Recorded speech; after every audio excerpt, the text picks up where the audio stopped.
quickly you can die. I mean, people, if you have an underlying health condition, you can be dead in a day. So you stay home, then you're too weak to go to the hospital, and you die. That's Sarah Park's boss, Department of Health Director Dr. Bruce Anderson, today on the gravity of the effects of COVID-19. KITV4's TJ Horgan now joins us live in the newsroom. TJ, you went one-on-one with Dr. Anderson this afternoon, then again later tonight. He can't be too happy. Well, Rick, on the Dr. Park situation, Anderson tells me he's still fact-gathering, but did call today's surprise visit by the state senators reprehensible.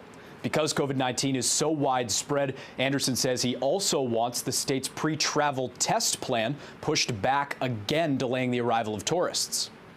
Well, the date that they were proposing was September 1st. I think that's totally unrealistic right now, given our situation. We're going to have a hard time just taking care of ourselves, and certainly don't want to see a lot of people with COVID coming to Hawaii. And even if they are isolated or quarantined, that puts a stress on our resources.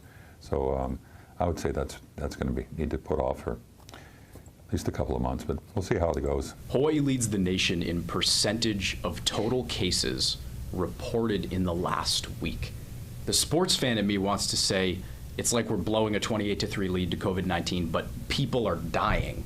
Is there any sense at the administrative level that something should have been done differently? Well, this is happening in all states. I hate to say it, but we're not alone. We're 12% higher than the next state in terms of total percentage of cases reported in the last week. I think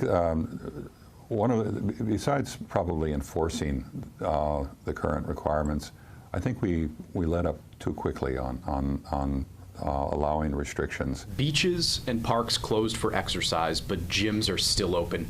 Can you see why people might be confused or frustrated by that? It was felt that from an enforcement standpoint, it was easier and better to simply close the park than to try to manage the people who would be running and jogging and other activities in the park. With 201 cases today, is there a glimmer of hope you can offer residents right now? Well, there's a silver lining on all of this.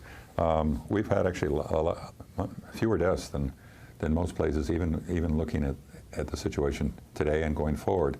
The care homes, for example, here have been very well managed.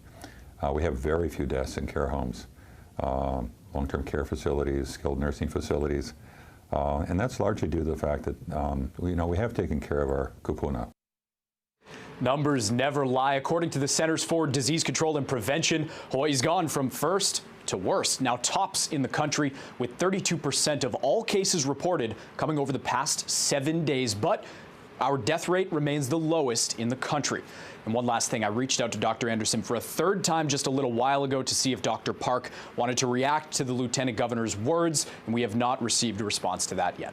Live in the newsroom, TJ Horgan, KITV4 Island News Tonight.